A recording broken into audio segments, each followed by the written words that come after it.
राजस्थान के जंगल में टुनटुनी चिड़िया अपने दो बच्चों के साथ रहती थी। उसका पति कालू कौवा अपने साथ काम करने वाली कौवी से शादी करके अलग घर बसा लेता है। बेबस टुनटुनी चिड़िया किसी तरह अपने बच्चों को पालने लगती है। एक दिन टुनटुनी चिड़िया अपने बच्चों को लेकर भोजन की तलाश में जा रही थी। तभी उसे रास्ते में एक चील जाल में फंसा हुआ दिखाई देता है। वो दर्द से करहा रहा था। जैसे उसने टुनटुनी चिड़िया को देखा, वो टुनटुनी को आवाज लगाकर कहता है, चिड़िया बहन, मुझे इस जाल से आजाद कर दो। मुझे शिकारी ने यहाँ कैद कर रखा है। अभी थोड़ी देर में वो आ जाएगा। मेरे छोटे छोटे बच्चे हैं। मेरे बगैर मेरे बच्चे मर जाएंगे। मुझे जल्दी से आजाद कर दो चिड़िया। टुनटुनी चिड़िया डर रही थी कि अगर उसने चील को आजाद कर दिया तो वो कहीं उस पर ही हमला ना कर दे। चिड़िया बहन, डरो मत, मैं तुम्हें कुछ नहीं करूँगा। मुझे जल्दी आजाद कर दो बहन। कुछ मत सोचो, नहीं तो मेरे प्राण आज नहीं बच पाएंगे।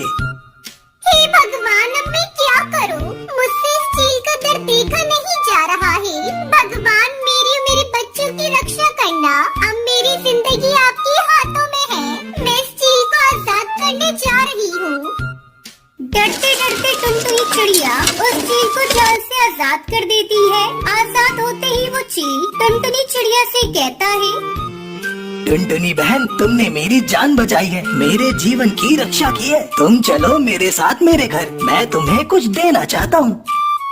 नहीं भाई, आप अपने घर जाइए, अपने बच्चों के पास। मुझे कुछ नहीं चाहिए। मैं अपने बच्चों के साथ भोजन की तलाश में जा रही हूँ। अगर देर हो गई तो भोजन भी नहीं मिलेगा। लेकिन वो चील टुनटुनी की बात नहीं मानता और उसे अपने साथ लेकर अपने घर पहुँचता है।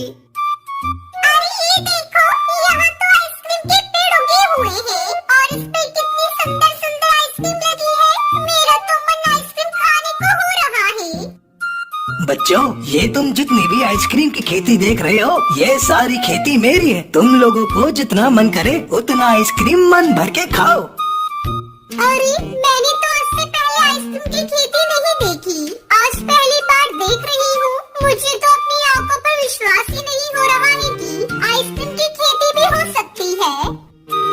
बहन, ये आइसक्रीम के बीज मुझे मेरे गुरुदेव ने दिए थे। इसे ही देने के लिए मैं तुम्हें अपने घर लेकर आया हूँ। ये लो आइसक्रीम के बीज। आइसक्रीम की खेती करके तुम भी आइसक्रीम बेच सकती हो और अच्छे पैसे कमा सकती हो। उसके बाद बच्चों ने जी भरकर आइसक्रीम खाई। फिर सब वहाँ से अपने घर लौट आए। टुनटुनी अपने आंगन में आइसक्रीम के बीजों को लगा देती है। कुछ दिनों बाद उससे एक पौधा निकल आता है और उस पर ढेर सारी आइसक्रीम लग जाती है। टुनटुनी इस आइसक्रीम को बेचकर अपने बच्चों का पेट पालती है। एक दिन कालू कौवा उसके घर आता है और उससे कहता है, टुनटुनी, मैंने तुम्हारे साथ बहुत गलत किया। मुझे माफ कर दो और अब मैं तुम्हारे साथ रहना चाहता हूँ। नहीं कालू, अब बहुत देर हो गई। मैं नहीं रह सकती तुम्हारे साथ। तुमने मुझे धोखा दिया और उस काली कलूटी कौवी के साथ भाग गए। चले जाओ यहाँ से। कालू को टुनटुनी की ये बात पसंद नहीं आती और वो गुस्से में वहाँ से चला जाता है और सोचने लगता है, इस टुनटुनी के तो तेवर ही बदल गए। ज्यादा ही आइसक्रीम बेचने वाली बन रही है ना। इसके सारे आइसक्रीम के पौधे तोड़ देता हूँ, फिर देखता हूँ कैसे बचती है आइसक्रीम। अगले ही दिन कालू कौवा टुनटुनी चिड़िया के आइसक्रीम के खेत में जाता है और वो आइसक्रीम के पौधे तोड़ ही रहा होता है कि तभी वहाँ चील आ जाता है और कालू कौवे को पकड़ लेता है। चील कालू को खूब मारता है। फिर वहाँ टुनटुनी चिड़िया भी आ जाती है और चील से कहती है, चील भाई, इसे छोड़ दो। ये मेरा पति है, इसे जाने दो। लेकिन बहन, ये तुम्हारी आइसक्रीम के पौधे को तोड़ने आया था। मैंने इसे सही समय पर देख लिया, वरना ये आज तुम्हारी सारी आइसक्रीम की खेती बर्बाद कर देता। टुनटुनी, मुझे माफ कर दो। अब से मैं तुम्हें कोई भी नुकसान नहीं पहुंचाऊंगा। मुझे जाने दो चील भाई। मैं मानता हूँ मुझसे गलती हो गई। बदले की आग में मैंने ये सब किया, लेकिन मैं वादा करता हूँ मैं दोबारा ये गलती नहीं करूँगा। छोड़ दो मुझे। उसके बाद कालू कौवा वहाँ से हमेशा के लिए दूसरे जंगल चला जाता है। फिर टुनटुनी चिड़िया खुशी खुशी अपने बच्चों के साथ रहने लगती है।